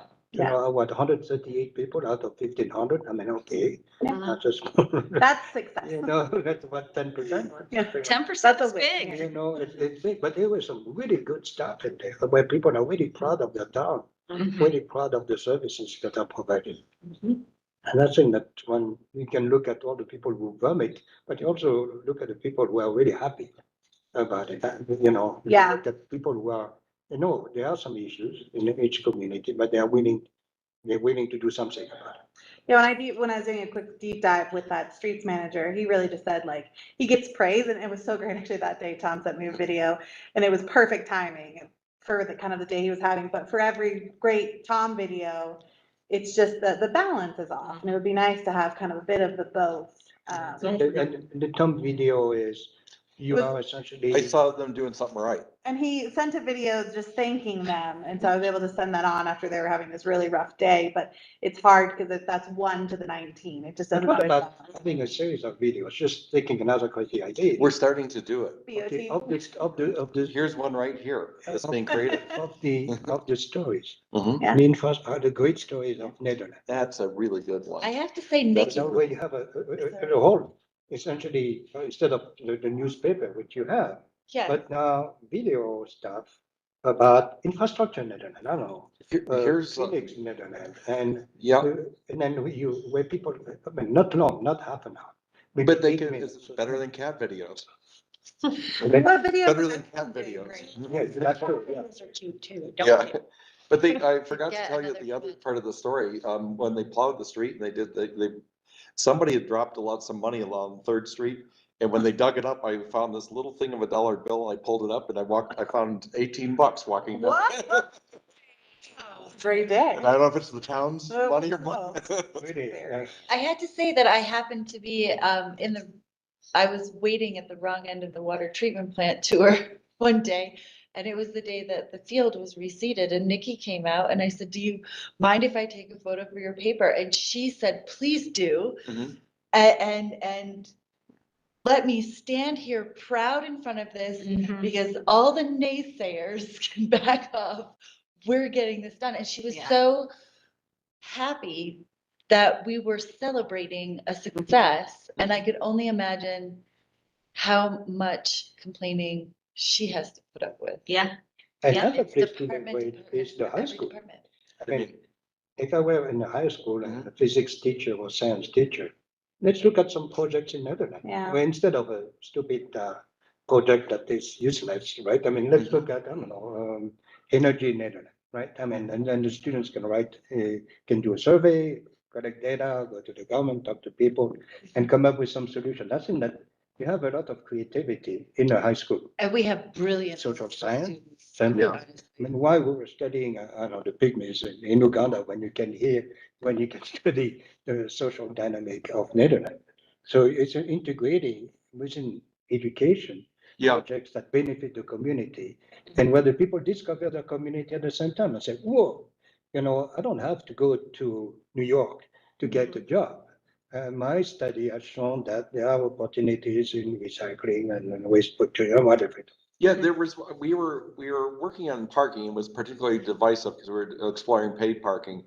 And we were talking with parking consultants and such, and I went up to the 5th grade and because they had a little contest they were supposed to come up with parking solutions for Netherlands. And I took some of the 5th grade things and sent them back to the consultant. I said, why can't you do this? Exactly. Look at this diorama. This figures it. And they had, one kid had actually figured out how much concrete would go into a 5-story parking garage and what it would cost. Wow. What he did get wrong, he said, well, Netherlands can afford it. It's 5 million and the town already has a $4 million budget, so it's almost there.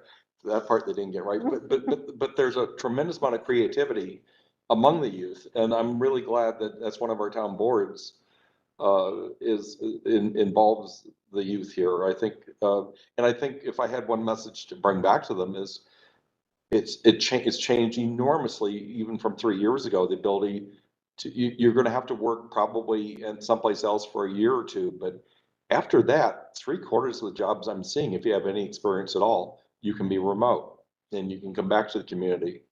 And with apologies, I'm going to have to bug out because we're doing Father's Day this afternoon instead of tomorrow. Yeah, we So I'm going to head down to Denver. noon.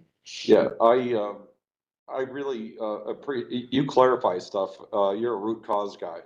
I'm a root cause, I'm one of an engineer, so I was the root cause. And then, I use the problem tree, put the problem on the tree and ask usually people and say, okay, the roots thing. So they put stickers until you go to the bottom. That's the one that you really want to address. Yeah. And then, so the tree has branches, are the consequences of the problem or the consequences of the solution. Yeah. What are the root causes that create the solution? What are the consequences from the solution? Correct. And that it's an interesting exercise you can do on a wall like this, or on a wall like that with stickers. You create a tree. I've done it in remote areas, and usually a moment and say, oh, you don't know this was connected to that. Right. And so, and people contribute to give them stickers, stickers, and they create a tree. It's called a problem tree, the solution tree. That's a part of Barb's recommendation of a work session, Tom, is like Yeah. specific to that type of exercise. Like, let everyone just get it out. Like, can we all just get it out, get it on the table? Sometimes just feeling like you're heard. Yeah.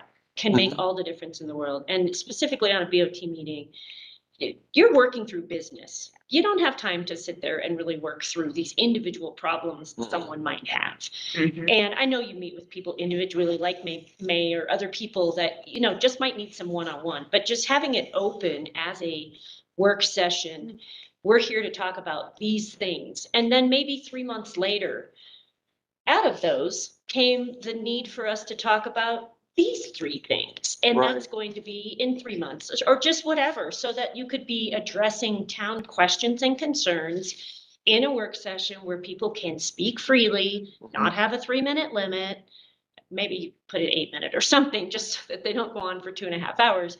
But I think that it would be nice to have that kind of interaction with the community, and maybe more people would interact with town in a positive way, feeling like their concerns are being listened to. We've got our community engagement thing coming up Tuesday night at 6 to 8. And we're gonna be doing exactly what we're doing around this table with YouTube. We'll send you the link. Absolutely. I think that we should integrate these conversations. I really do. I think that's kind of the point. We like created topics to Barb's point, just have something, but really the whole point is like, how do we engage better? That's really like the ultimate question. We just want people to just tell us, because as I say, like if I do nothing before in my time here, I hope it's to work on a public engagement. And that's why Peter's in his role. But, Chris Larson, the former mayor, asked me like, what's your one goal? And that's my only goal. How do we get better communication, better public engagement, better dialogue? And so then it hits at why aren't people doing it? And so maybe it's worth asking people, why aren't you engaging at these kinds of things? Touch the cord, Tom. And it, Okay. Thanks for being here, Tom. Cornell tomorrow. Exactly. some people are not engaging because they don't feel. Good luck. No, Happy just, Father's the Thank different you. Types of capacity. Oh, great. Happy Father's Day. Happy Father's Day, Tom. Thank you for coming. Done with your Father's Day thing. Okay. Okay. Oh, yes, from the capacity conversation. Yes. Here, passed by the road. Just I wanted to, kind of mapping Yeah. the capacity to provide a service. A service Right. is, I don't know, water, and service is energy versus housing. What are the different types of capacity that go into providing a service? And usually what I do is like identify the weakest one. That's where you want to intervene first. Could be, for instance, there's no rule of law. Well, if there's no rule of law, you can have technology, you can have money, you can have everything. The service is not going to be provided, right? Right. So then they say, okay, now I'm going to intervene. I'm going to fix that issue. What's the next issue that needs to be addressed in terms of, I know it's detailed stuff and so it's kind of, but I use that as a roadmap for different types of service. Transportation. Okay, I mean, you have transportation service. Okay, why is it working? Why is it not working?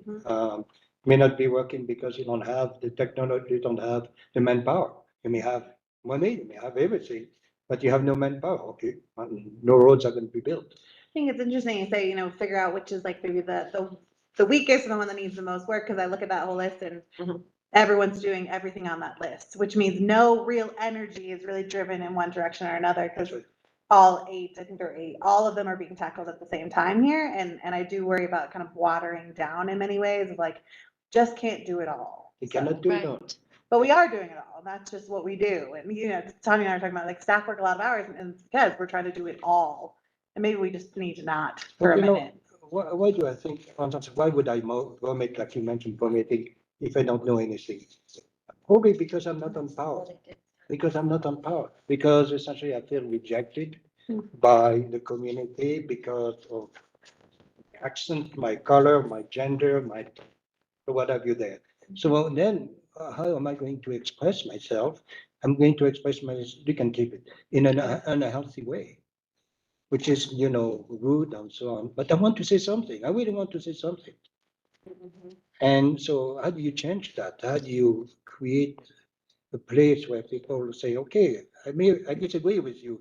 I don't have to be rude to you, but I disagree with you. It's my voice.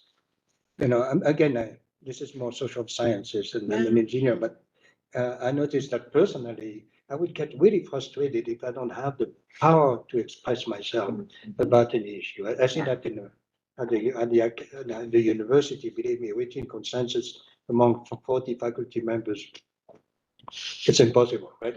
And you have that rude behavior because some people say, oh, you are putting me aside. I'm a young faculty member. You don't listen to me. I'm afraid of you because you're going to you may not promote me and so on. So it's kind of a fear type of stuff. So it's more a social science issue. How do you essentially how do you get people to express themselves without being, they may be rude a little bit or less rude. Let's put that way. There will always be rude people, but they feel empowered. They have a voice. Yeah. It's not how do you make everybody get along, but how do you produce the best environment in which the people that want to get along can get. And it would be disagreement, but at least you give them a forum Yeah. for Yeah. discussion. Yeah. I'm wondering how to empower the community members, like for instance, trash on the street. We walk by a piece of trash, as a community member, pick it up to throw it away, right? Or is the thought, oh no, someone gets paid to do that, right? You know, kind of thing. And so I wonder, how do you change that mindset of like, oh, someone gets paid, someone else is gonna do it, to where like empowered enough to take ownership of the community to say, oh, I'll pick up this piece of trash, whatever. And that's a small example Yeah. of like what we could do as a collective, and how to empower all the individuals here that create this community. Because I feel like there is that kind of a bedroom kind of vibe a little bit here, where there are a lot of people who don't participate in town that do live here. Yeah. And so it's that great question. It's like, well, what is it that's not interesting? What makes it not interesting to want to engage with town? Well, I'm sorry to cut you off, but let's not make the assumption that they're not engaging because they're not interested. A lot of times with government and populations, people don't engage because everything's just fine. So I don't have a problem. There's nothing to complain about. Yeah. Blah, blah, blah. Yeah. So That's part of it. that's why I think it would be really valuable to put out there. Again, we're surveying people left and right, but I feel I like have you those guys questions where we definitely ask why people aren't you don't getting, participate. why aren't you participating? We do. Yeah, Barb, We ask wasn't all that the survey time. like 2 years ago of like Yeah. what your public participation? What was survey? the- Our public answer. participation survey, For the yeah, year. some of it is that there's just nothing that they need to engage in. Some people are new and they don't want to. Some people like to sit back and just watch it happen in good ways and bad ways. So we could certainly do another public engagement survey. In fact, I'd be happy to do one after your public engagement night, and you can say, Right. hey, 27 people showed up to this and that was awesome. Or you could say, 3 people showed up to this and really we want more representatives of the community. We could segue that into a public engagement survey. And the only reason I think that, like I did with Frozen Dega Days, I think that we have a really good reach when it's not the town putting it out. I think that it's easy for me to be able to say, just like I'm doing with the Ride the Rockies, your information is not going to be shared. We're not going to know who is sharing this. I can guess by half of them. Someone yelled at me at the bike race in the parking lot of the B&F. I know who that was. But I don't have to share information that designates who the person absolutely would be. Right. But I do want to share that information back. Now I've sent it to town, guild and sheriff, Blackhawk Police Department, Central City Mayor, to see if we can get all of them to comment from their perspective, because your perspective might be different. I'm sure it's different than my perspective because I wasn't even in town on Tuesday. It had no impact on me personally, but it did on Tanya and Doug, who came to town to do the POS system. So I think that it'll be really interesting to share that. And I do want to put it all into information like I did with Dega Days, shared it back to you guys. Here's the responses. Here's the general, how people are feeling about it. And I have an easy time doing that. Yeah. You know, and it Yeah. does feed into stories. And I think that's great. And where the town is coming from is, how can we get to the point where the community trusts us enough that we don't have to rely on a third party to put it out there because they don't trust it because it's coming from town. I don't know that it's necessarily that they don't trust it, that it's coming from town. I think that the people might be more willing to fill out a survey knowing that there's anonymity. Yeah. And if town were gathering the information, they would be getting those names. Mhm. Dead Guy Days. I didn't give the names of who was reporting, but on that specific survey, I did collect the names. I had the data. Mhm. But I think that it allows people maybe to say something, and even allows town employees to participate in the survey on their own, because it's not going back to the town. They can say, from my personal perspective as a resident or employee in this region, which is how I broke it out, here's what I think. We've done anonymous surveys before. What I've heard, and I hate saying this with Tom's on here, is why am I gonna take your survey? The board's gonna do nothing about it. And to your point, the general instability of, so this board went through 4 mayors in 1 year. There's a lot of instability in this board. They've only been together as a whole group for 4 months. It's just, there's a lot of instability, and they're about to end, right? In 9 months from now, they're not even the same board. So I do wonder if that has a lot to do with it, is that you don't feel like your voice is heard, you know, because I actually did your podcast, I did the Mountaineers podcast, and Cynthia asked me, well, you're doing another plan, what's gonna make this any different? And I said, you have to root it in the budget. If you don't root the priorities in the budget, nothing ever comes of it. And so, but then we talked a bit about just kind of the turmoil and the change and how that's hard if you don't have kind of consistency of staff or board. Tom's boy, Blackhawk's been, I think their mayor's been on for what, 37 years? Like you have that consistency that we don't have, and we haven't had It's in a not- long time. You can call it consistency. Right, that's It's a whole different something thing. else, But But it's still the same. yeah, having no term limits is actually detrimental to the community as a whole, that these people have been on the board for 27 years. Okay. Dawn, are you still with us there online?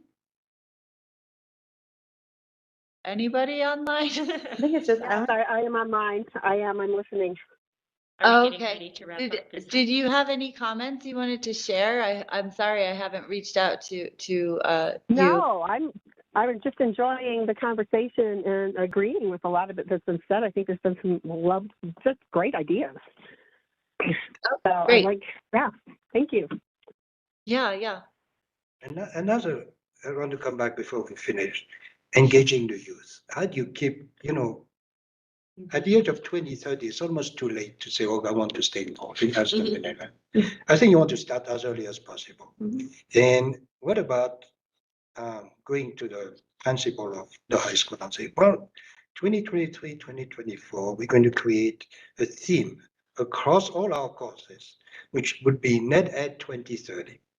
So the social science kids study, what we could do with 2030 by 2030. By 2030, they will be 7 years older, ready to decide whether they go abroad or they go to New York or they stay in Netherlands, is to empower them as early as possible.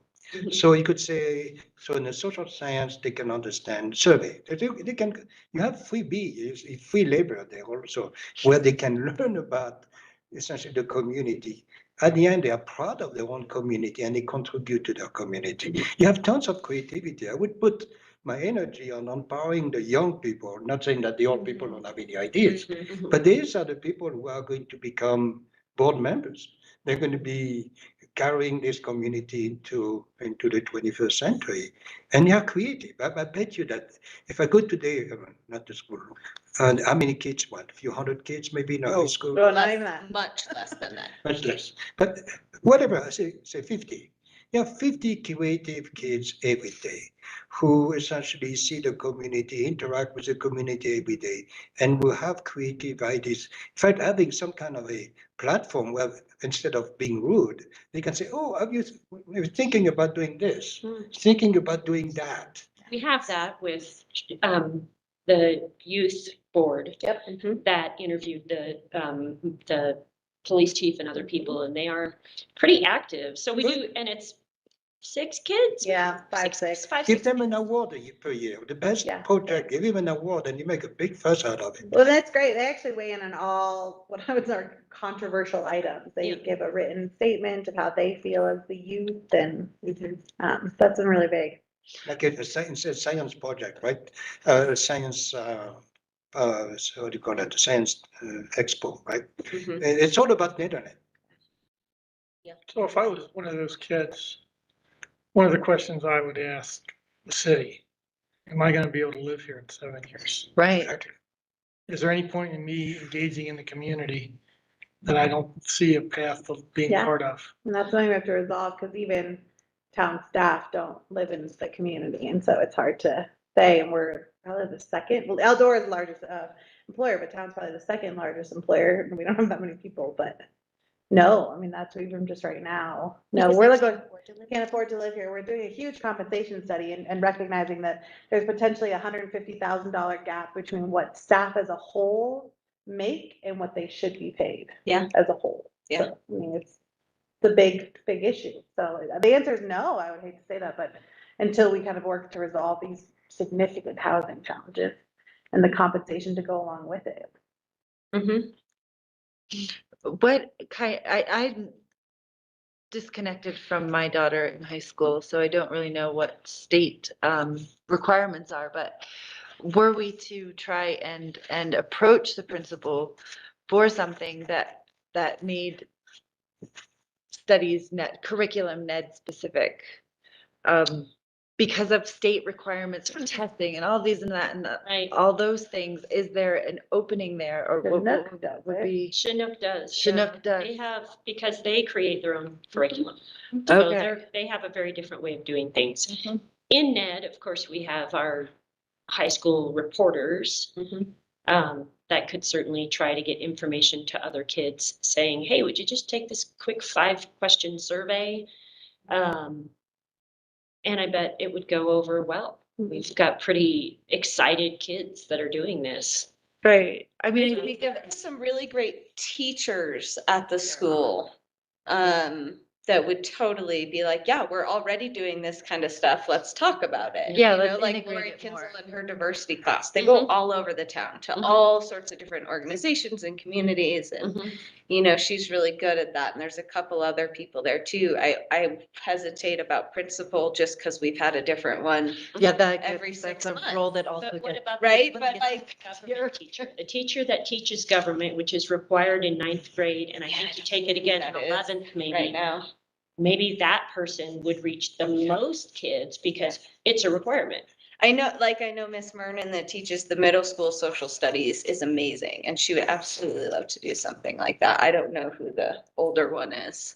I have to go. Thank you Yeah. so much. Okay. Here, Sarah. To be honest with you, we are at 12:02, and I think part of our getting people here is feedback I've gotten is, oh, I can make it, but I don't want to have to stay the whole time. Yeah, so. But so- I'm amazed that this conversation keeps going as long as it does, Yeah. because it is that enriching. So Yep. I think at this, we'll take some notes, keep thinking, communicate, get integrated with the other groups that we've discussed. Yeah. And just take this inspiration and keep rolling with it. If you want me to get involved with the principal and give some ideas, I'll be glad to do it in the fall, right? I mean, when they start. You know, one thing we did one time as a community was, at the time, they were disposable cameras. So we gave to all the kids disposable cameras. Take as many pictures as you want in one day. You have 24 hours. The idea was the life, the day, what's happening in the life of the community in one day. Today, we have iPhones, right? So and then after that, you'd be surprised to see what people, because the kids are going to take pictures of what's important to them, right? So they can relate to it. And then you do a collage at the end. And you get tons of information essentially for free. And now with the iPhone and whatever you can, need a disposable camera. But at that time we did it with disposable cameras. That's cool. One day in the life of Nederland, in the fall, in the spring, in the winter, in the summer. That is great. Yeah, that's. So you have a collage that you can put on the wall. It's, and then the kid would say, oh, wow, my picture was selected. And then. Yeah, that would be great. There's a lot of great ideas that come Well, out of this. I think they're yeah. feasible. I'm glad. Yes. To me, it kind of have fun actually because it's practical. Yes. I don't want to talk about sustainability in a vacuum. Who cares about that? No, exactly. What does it mean to you? Yeah, she, Well, we're done. She popped out of there. Let's shut it down. well, thank you guys, for those who did attend. But next time, and I'm- you may want to do the AI because it creates an automatic report